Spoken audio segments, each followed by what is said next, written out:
ఘనత మహిమ యేసయ్యకే చెల్లును గాక. ఆయనే స్వస్థపరచువాడు. క్రొవ్విన దూడలు గంతులు వేయనట్లుగా మీరు గంతులు వేస్తారు.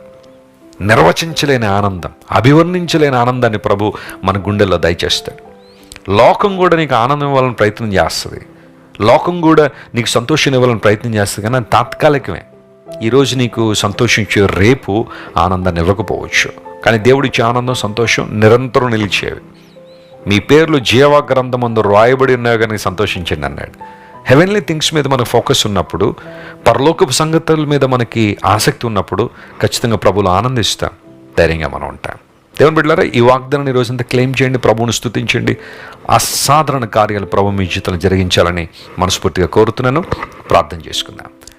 ప్రేమగల తండ్రి, గొప్ప దేవ, మేము నీ యందు భయభక్తులు కలిగి ఉండడం ద్వారా మా జీవితాల్లో కలిగే ఆశీర్వాదాలు ఏంటో స్పష్టంగా మీరు సెలవిచ్చారు. నీతి సూర్యుడు